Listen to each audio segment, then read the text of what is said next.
Konbanwa, minasan, arigatou gozaimasu. We are back for our penultimate episode tonight. There's a festival going on in my town. I actually went there to the park earlier to check it out. I got some good footage that will appear in the finalized music video. Now that I have redone Boku Mo AIshiteruyo in the studio, I will re-release that, which is why I made the current link unlisted, because I will redo that. I did it re-recorded yesterday in the studio. Should be hopefully done as soon as possible. And then I will construct the music video using some of the older footage and some newer footage that I got today. I got some good shots of bands playing, a guy jamming out with his guitar. It will kind of fit into the punk rock aspect. And it will also have a cameo appearance by Hitomi Shimatani. I also managed to recently manifest her autograph out of the nowhere. It was really incredible. It was wonderful. We will discuss that more after the reading. Let me close this door just in case there's any sounds from outside before we begin. And yeah, let's get right into the Clow card reading. So I will do my general future, romance, and career. And if anybody else would like a reading, please comment your gender, zodiac sign, and if you'd like a general reading, romance, or career, and I will get to it. So yeah, let's see what the Clow cards have in store for us tonight. Now, this is the penultimate episode of the second season, meaning that unless I get a lot of requests for readings, this will be the second last episode, unfortunately. Hopefully in the future, I will come back for a third season if I get more requests on the videos after they're all broadcasted. That might compel me to come back. But in the meantime, I'm going to have a lot of stuff to focus on with my third album. So it's probably best that I take a break for a while unless there's a demand for it. Focus on what's more important. Anyways, let's get right into it. Oh, great Clow cards of Kuroriro, using the power of the sun, the stars, the moon, and all the universal infinite intelligence's consciousness. Reveal to me what I need to know regarding the general future. Release. The Clow, the arrow, the Libra, the shield, and the through. This is a very interesting reading, actually. And I know I always say that, but I actually do find that the readings are always interesting. They're always like really accurate to the answers I'm seeking, and they're always different than I expect them to be. The first card I drew was the Glow card, followed by the arrow, the Libra, the shield, and the through. Now, the combination of these five means this, to basically summarize, to give you the general understanding of what each of these means and then combine them to get the full answer. The Glow is indicating that things are going to start shining brightly for me. Things have been progressing more in the direction of what I would favor and like, which is very good. My energy has become more focused. It is more balanced. It is more in harmony. I'm actually putting my best foot forward. And because I'm focusing more on what I want and getting better at ignoring the things I don't want, this is actually a good sign overall.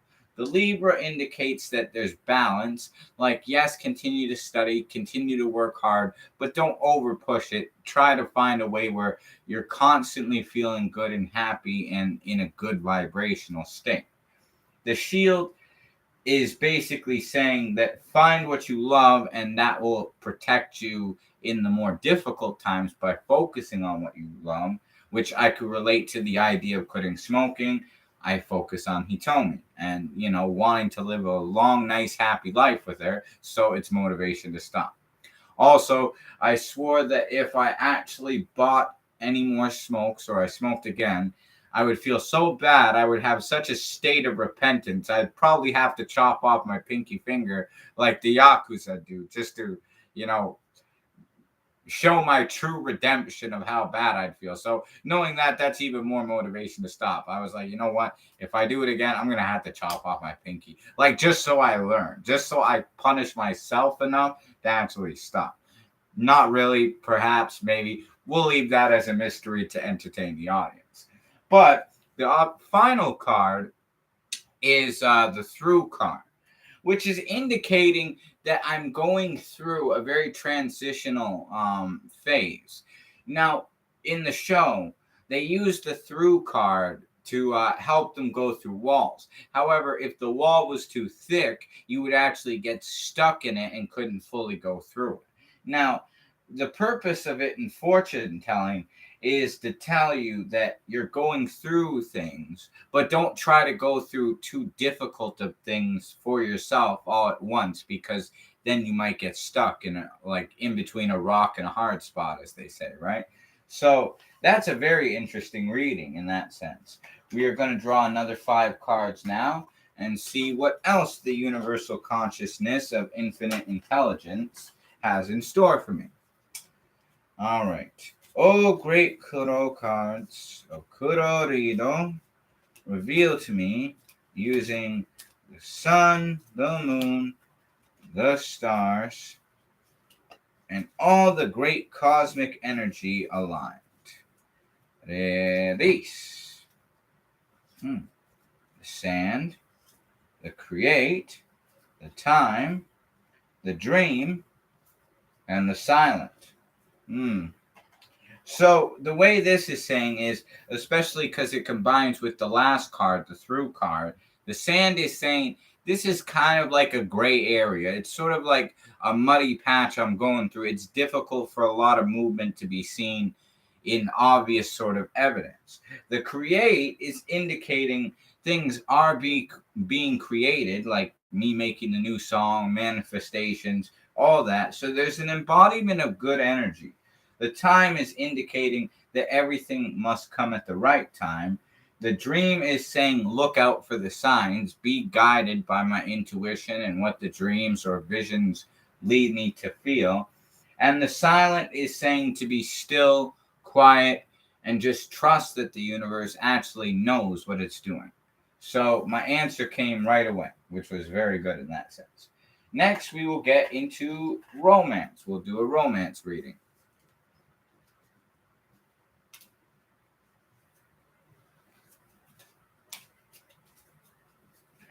Oh, great Kuro cards of Kurorido, reveal to me what is the overall situation with my romantic love life. Using the power of the sun, the moon, and the stars. Veris. The power, the mirror, the rain, the maze, and the fight. What this is indicating, the power indicates that this is a very powerful romance, a very magical and special one, unlike any other. The mirror indicates that what I am projecting inwards as the idea is reflecting outwards, which I've noticed signs of that. The rain indicates that this is the rain portion of like reaping the harvest, that you need sun and rain in order for crops to grow. So this is like, even if it seems like not much is going on, this is the necessary part for sort of rehydrating the harvest to keep it growing, to keep the seed and the idea fresh in my mind. The maze indicates that I might be confused about what to do. There's many paths I could take. There's no right way, but ultimately the end result is what I should focus on. Sort of like when you're drawing those little mazes as a kid, you would sit there and think, okay, how do I get from the entrance to the exit? You're not sitting there and thinking, oh, well, I could go this way, I could go that way. You are, but at the same time, the ultimate end results and goal is to get to the exit. not to just go around in circles. So that's what the maze card is indicating here, is to focus at where I want to be and the end result more than the confusion or the difficulties of the journey along the way. The fight indicates that although I might be tested, I might go through certain trials and tribulations regarding this romance, it's ultimately worth fighting for because it's a love more powerful than others. The mirror is reflecting what I want, and this fight is worth persevering with faith and assuming for no matter what. And it's not like I physically have to fight. I have to fight with my faith and choose to believe no matter what happens, because that's how things get manifested. All right, next we will do career. So, we will do this now. Oh, great Clow cards of Kurorido, using the power of the sun, the moon, and the stars. Reveal to me all the answers I seek regarding moving forward with my career. Reris. Oh, the love card, snow, the sleep, the fiery, and the shadow. Now, to get this for a career is very interesting because some of these cards could tie into my romantic situation. In fact, I do believe like it's kind of hand in hand. Because I am an artist, the one I love is an artist, this is kind of hand in hand. Do what I love and love it the same way I love the person I love, and the same way I love the way they do music.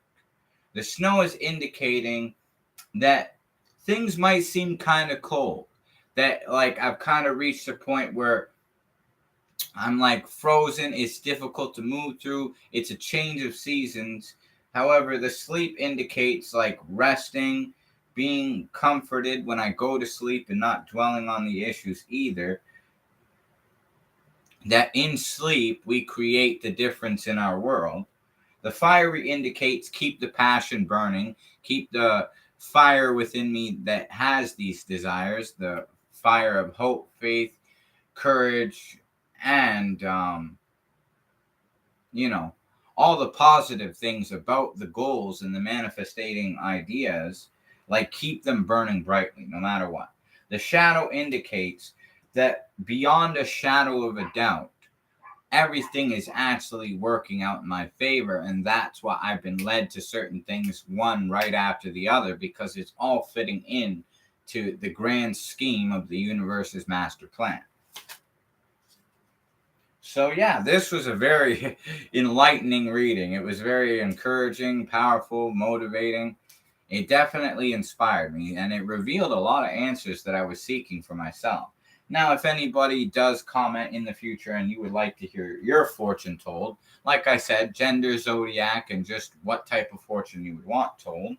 And I will do that after we read a bit of Neville Goddard and discuss more in detail the newest developments with me in my career. So, we will read a chapter of The Power of Awareness today.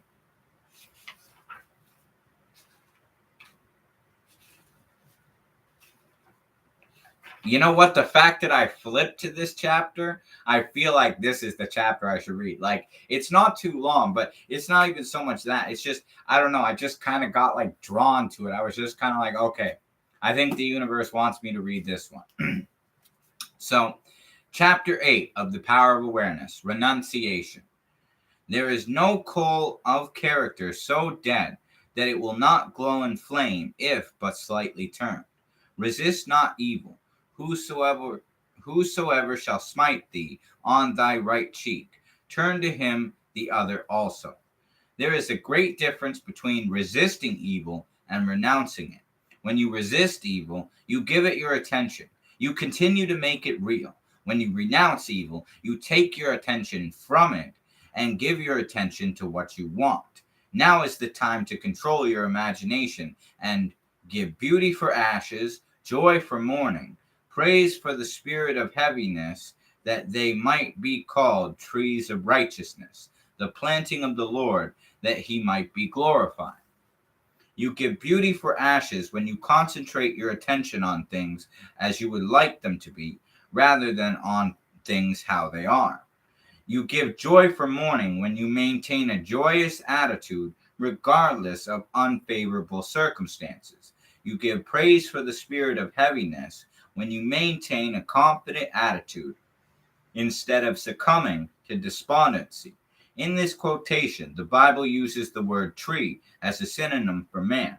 You become a tree of righteousness when the above mental states are a permanent part of your consciousness. You are a planting of the Lord when all thoughts are true thoughts. He is I am, as described in chapter 1. I am is glorified when your highest concept of yourself is manifested. When you have discovered your own controlled imagination to be your savior, your attitude will be completely altered without any diminution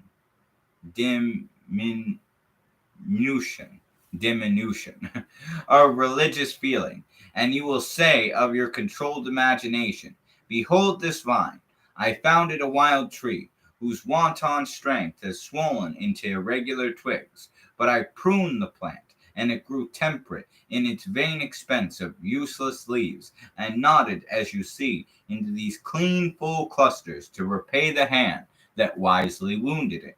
By vine is meant your imagination, which, in its uncontrolled state, expands its energy in useless or destructive thoughts and feelings. But you, just as the vine is pruned by cutting away its useless branches and roots, prune your imagination by withdrawing your attention from all the unlovely and destructive ideas and concentrating on the ideal you wish to attain. The happier, more noble life you will experience will be the result of wisely pruning your own imagination. Yes, be pruned of all unlovely thoughts and feelings, that you may think truly, and thy thoughts shall the world's famine feed. Speak truly, and each word of thine shall be a fruitful seed. Live truly, and thy life shall be a great and noble creed. Very important, because we on the outer world, basically in our current 3D reality, just in case anybody's interested in understanding the importance of this, we tend to look at the world for everything on the outside. We react to everything as it is, whether it's good, bad, evil, whether it's true or untrue. We just kind of react to it. We're accustomed to believing that what we see on the outside determines who we are. But it's by concentrating inward that it actually leads to what happens outward.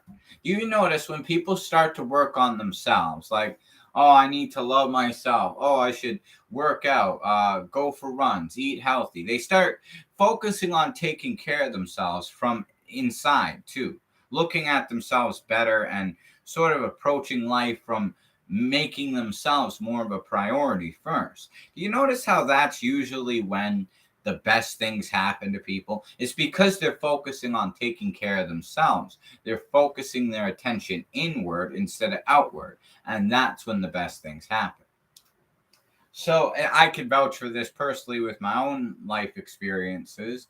Every time I had some of the better relationships of my past too, it's because I took time away from focusing on the relationships themselves and focused on loving myself, taking better care of myself, trying to be happy and enjoy life for what it is. Look at the lighter side of life and appreciate it, but to do it, not without the assistance of others. And then you notice that's usually when you draw more others towards you. When you focus on the negativity of things, you actually end up creating more negativity. So that's why you should renounce evil. Don't resist it. Like, it is what it is. But if you can, and we're all human, we're all naturally emotional. So if you have like a moment of weakness where you're really emotional, you get mad, you get sad, hey, I'm not judging you. We all go through that. Even the most well-developed person in personal development history has admitted there's gonna be times where it's really tough. And they've even admitted, like, that's not when you want to try the find the answer. That's not when you want to focus on what you want.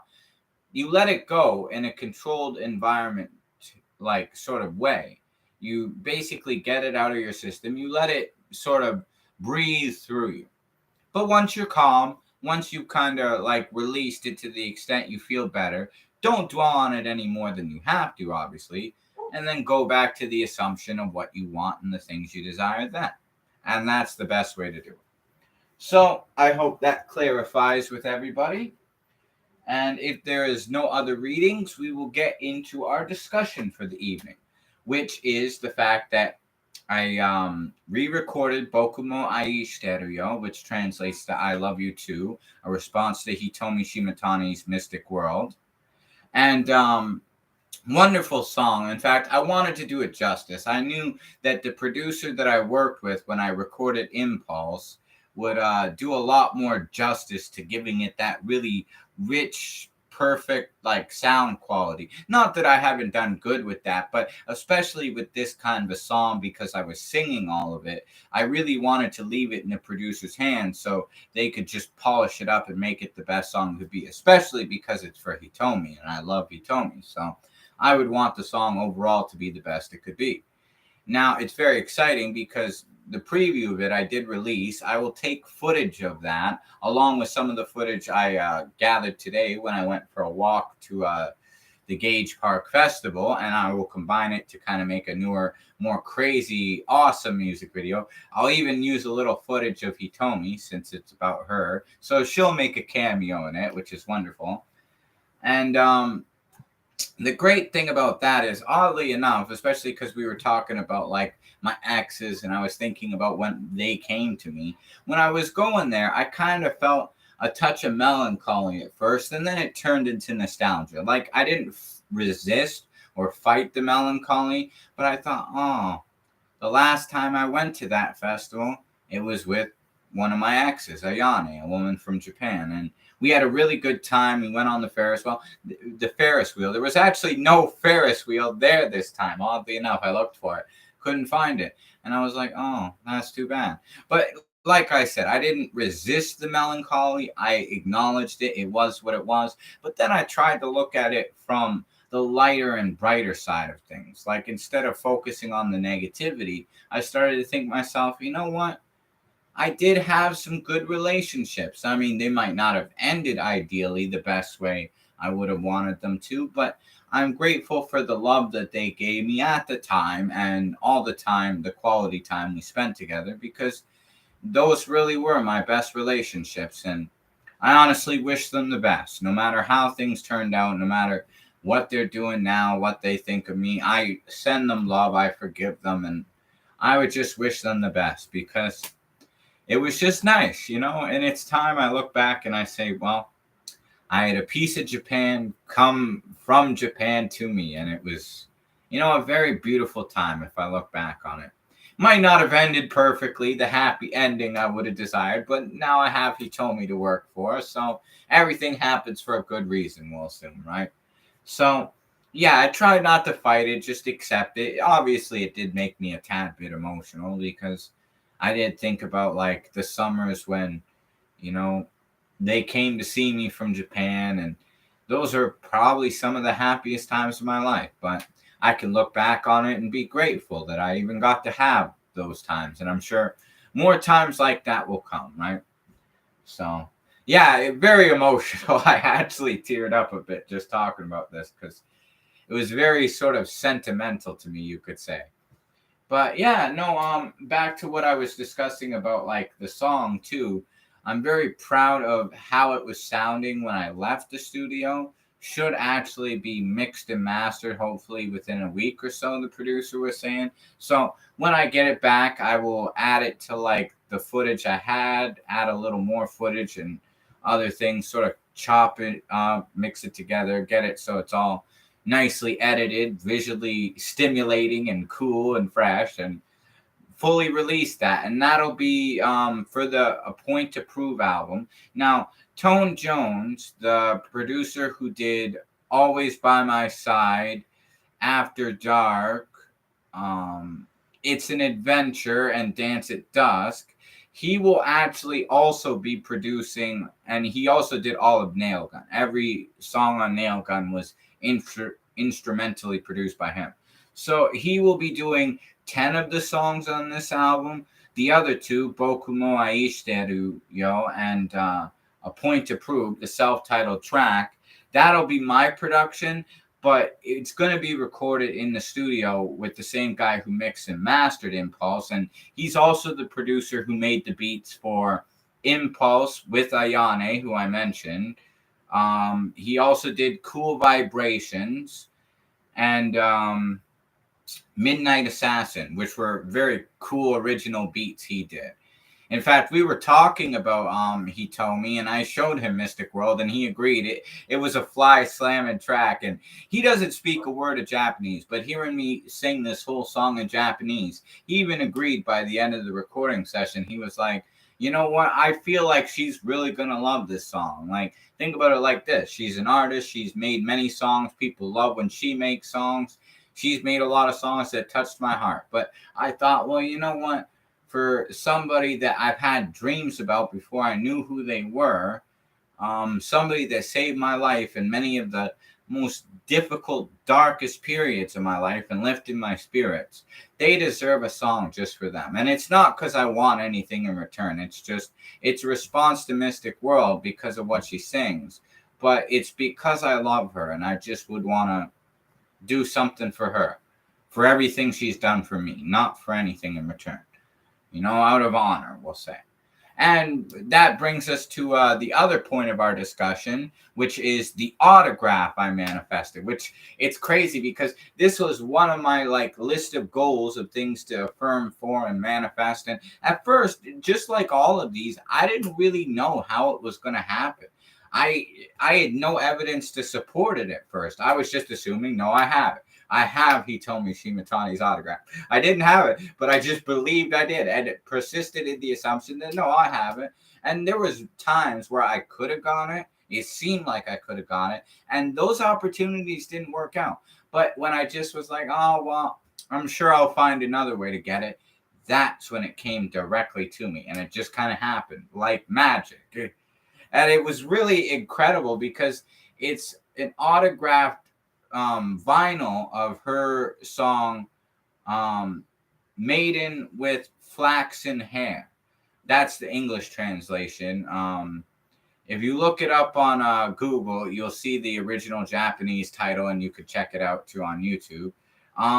It's a very beautiful song too, and it was a cover, but it's a cover that she actually took and became more successful with it than the original artist, which is kind of incredible.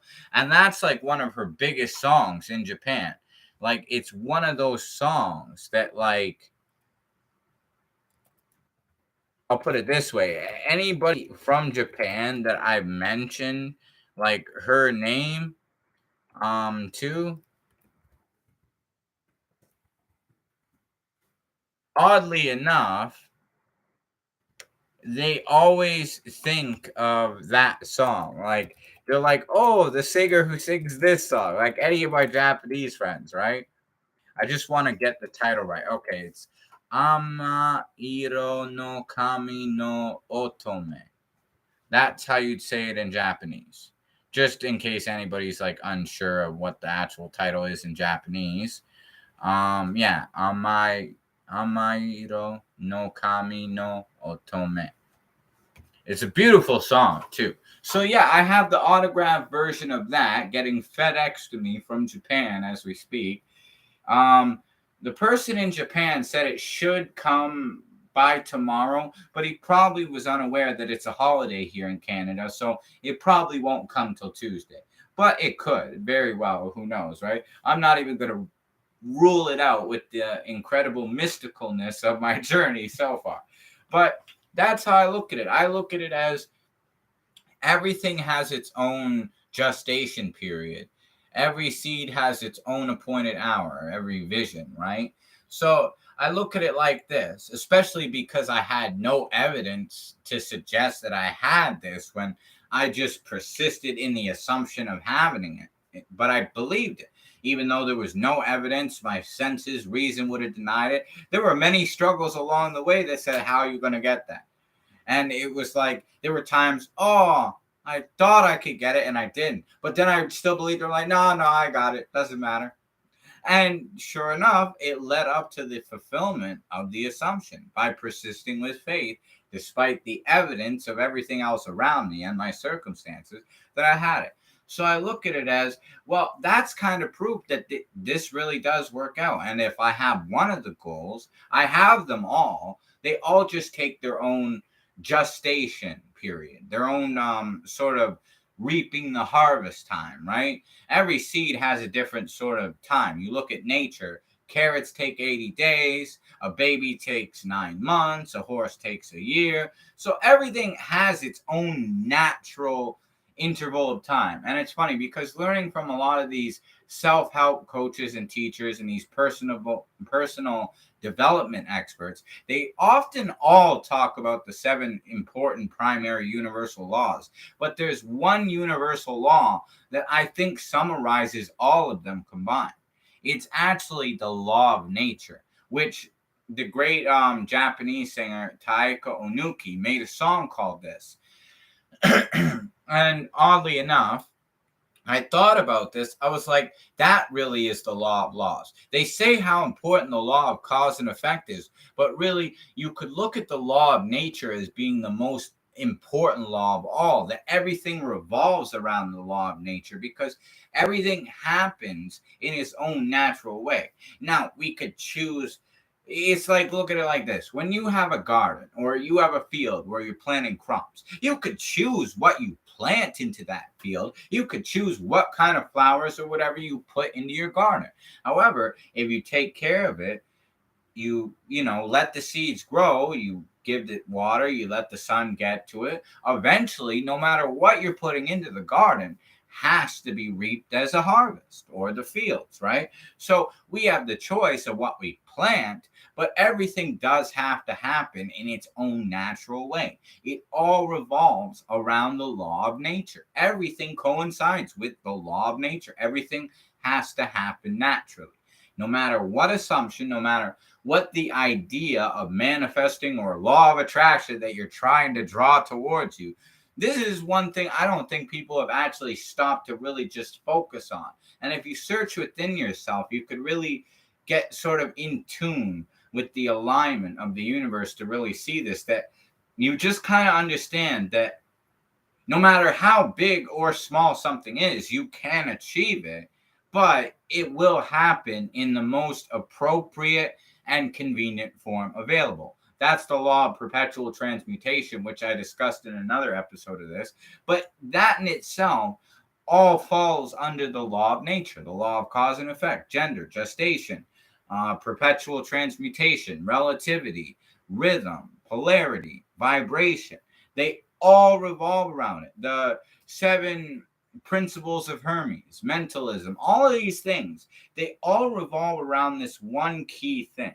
And that is the law of nature, which is, it basically states that anything could be grown or harvested, anything could be achieved, but it must be done naturally.